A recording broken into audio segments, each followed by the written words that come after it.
नमस्कार मित्रांनो, प्रख्यात मराठी अभिनेते भूषण कडू यांनी आजवर अनेक चित्रपट मालिकांमधून प्रेक्षकांना कायमच खळखळून हसवलेला आहे। त्यांनी एक डाव भटाचा, श्यामची मम्मी, भूताची शाळा, बत्ती गुल, हाऊसफुल, भरत चाललाय, आमचं टार्गेट, दगडाबाईची चाळ यासारख्या कलाकृतींमधून प्रेक्षकांचं भरभरून मनोरंजन केलेलं आहे। त्यांनी कॉमेडीची ट्रेन, महाराष्ट्राची हास्य जत्रा यासारख्या विनोदी कार्यक्रमातून आपल्या खास विनोदी शैलीने भूषण यांनी प्रेक्षकांना पोट धरून हसवलं। मात्र अभिनेते भूषण कडू यांच्या जीवनात घडलेल्या एका वाईट घटनेने त्यांच्या जीवनातील आनंद व चेहऱ्यावरचे हसू कायमचे हिरावून घेतले। चला तर मित्रांनो, पाहूयात काय आहे संपूर्ण बातमी। तत्पूर्वी आपण जर तारांगण या यूट्यूब चॅनलला सबस्क्राइब केलं नसेल तर नक्की सबस्क्राइब करा।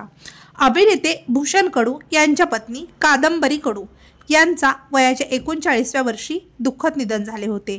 त्यांना कोरोनासारख्या गंभीर आजाराची लागण झाली होती। दरम्यान भूषण कडू हे आपल्या पत्नीच्या निधनाने खूपच खचले व मनोरंजन विश्वापासून ते दूरच झाले। भूषण कडू आणि कादंबरी कडू यांना एक मुलगा आहे।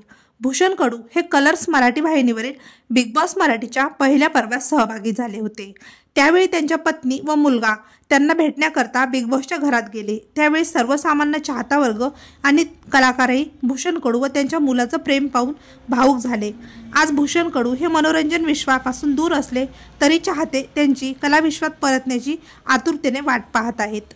तेव्हा मित्रांनो, आपल्याला अभिनेते भूषण कडू यांची कुठली कॉमेडीची स्किट आवडते कमेंट बॉक्समध्ये नक्की सांगा आणि व्हिडिओ आवडला तर आपल्या तारांगण या यूट्यूब चॅनलला नक्की सबस्क्राइब करा। धन्यवाद।